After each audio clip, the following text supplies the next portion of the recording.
मूसलाधार बारिश और भूस्खलन ने जम्मू श्रीनगर नेशनल हाईवे को तहस नहस कर दिया है। सड़कें बह गई हैं, पुल ढह गए हैं और सांबा, बांडीपोरा, पंपोर से लेकर किश्तवाड़ तक बाढ़ ने तबाही का मंजर बिखेर दिया है। जम्मू कश्मीर में मौसम विभाग की चेतावनी कहती है कि 380 मिलीमीटर से ज्यादा बारिश ने जमीन को पूरी तरह से भिगो दिया है, जिससे भूस्खलन और पत्थर गिरने का खतरा और बढ़ गया है। घर डूब गए हैं, मंदिरों को नुकसान हुआ है और लोगों की जिंदगी आफत में फंस गई है। मगर इस मुसीबत की घड़ी में सेना, एनडीआरएफ और स्थानीय लोग राहत के कार्य में दिन रात जुटे हैं।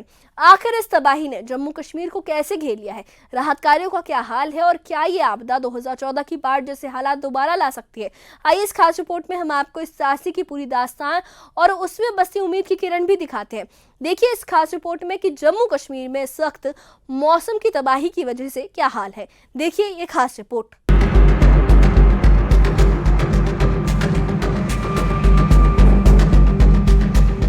जम्मू कश्मीर में मूसलाधार बारिश ने जिंदगी को मुश्किल में डाल दिया है। मौसम विभाग के निदेशक डॉक्टर मुख्तार अहमद के मुताबिक मानसून और पश्चिमी विक्षोभ के टकराव ने जम्मू में 24 घंटे में 380 मिलीमीटर से ज्यादा बारिश दर्ज की, जो कटरा और उधमपुर में 250 मिलीमीटर से ऊपर रही।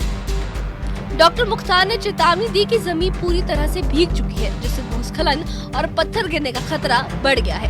29 अगस्त की रात से 31 अगस्त तक भारी बारिश का अलर्ट है। एक्सपेक्टेड था कि एक्सट्रीमली हैवी रेनफॉल के चांस हैं, खासकर जम्मू डिवीजन के अंदर और स्पेशली जम्मू, रियासी, उधमपुर के अंदर।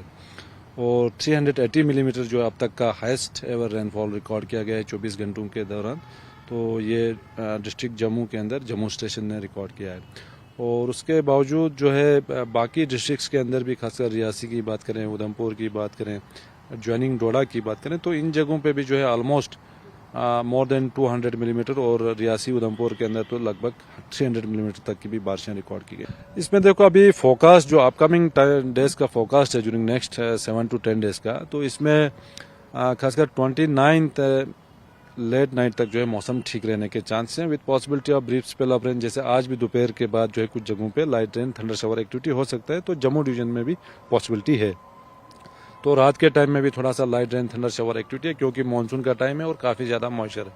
और उसके साथ साथ कमिंग डेज में खासकर 29 late night, 30th early morning और इसी तरह 30th late night, 31st early morning और उसके साथ साथ 31st late night, 1st morning और 1st late night, 2nd early morning. तो इस बीच जो है थोड़ा सा ईस्टर्ली फ्लो फिर से बढ़ रहा है, खासकर स्पेशली उत्तराखंड और हिमाचल के अंदर।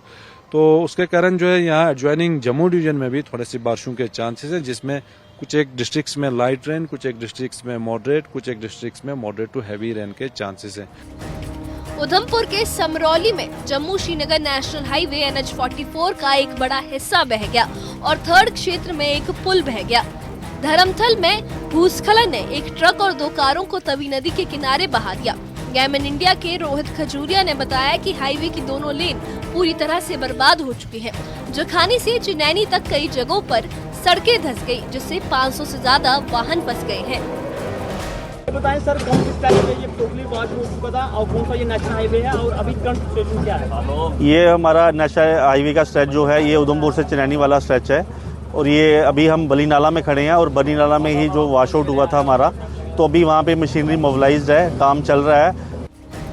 सांबा के उत्तर बहनी में देवक नदी की बाढ़ ने घरों में पानी भर दिया और देविका घाट के मंदिर को नुकसान पहुंचाया।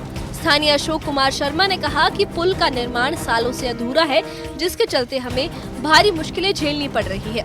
वहीं अरनिया की पंचायत पचैल में पवन कुमार का मकान बारिश में ढह गया। उन्होंने प्रशासन से फौरन मदद की गुहार लगाई है।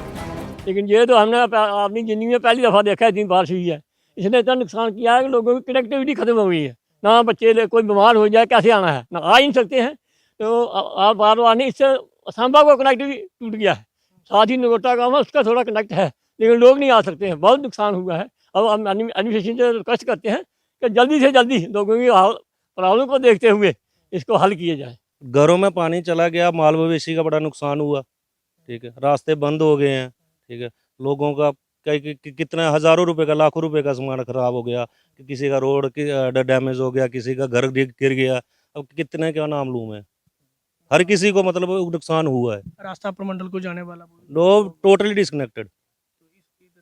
लवली वाला तो वो भी 100% ब्लॉक है वो।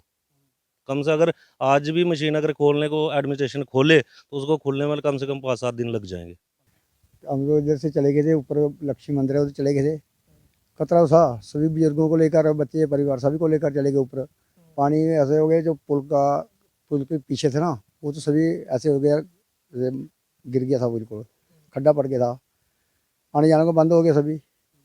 हम भाग गए, पीछे में बड़ी बड़ी लकड़ी आगे रोड के वहाँ बह के आगे उनकी पुल के पीछे बच गई, फंस गई, ब्लॉक हो गया ना पुल, पानी आ गया ऊपर। बारिश की वजह से हमारा मकान जो पूरा क्रैक हो गया। हम सरकार से अपील करते जाते हैं, हम हमारी मदद की जाए। हम दिहाड़ीदार बंदे, हम दोबारा ऐसे मकान नहीं बना सकते, हमारी मदद की जाए। बांडीपोरा के हकबारा सोनावारी में झेलम नदी के तटबंध में दरारें और टूटने से दहशत फैल गई है। स्थानीय लोगों ने ठेकेदार की लापरवाही पर सवाल उठाए और मजबूत तटबंध की मांग की। पामपोर में भी झेलम के किनारे खस्ता हाल तटबंधों ने बाढ़ का खतरा बढ़ा दिया है। एमएलए हसनैन मसूदी ने चिताया है कि 2014 के बाढ़ जैसे हालात दोबारा न हो, इसके लिए फौरन कदम उठाने होंगे।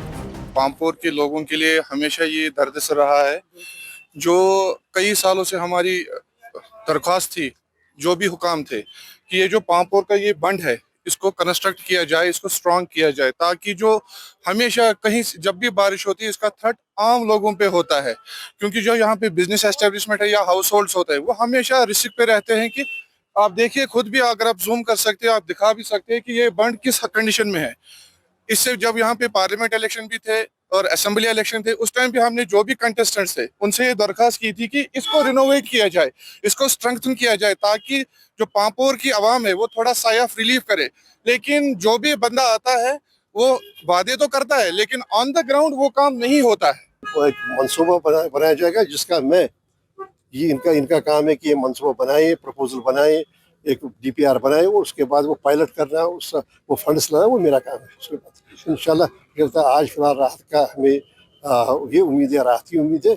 लेकिन जैसे कि मैंने पहले भी गुजारिश की है, डोडा के गंढो भलेसा में बाढ़ ने 4 लोगों की जान ले ली। 500 से ज्यादा इमारतें पूरी तरह से तबाह हो गई और 1500 से ज्यादा घरों को आंशिक नुकसान हुआ।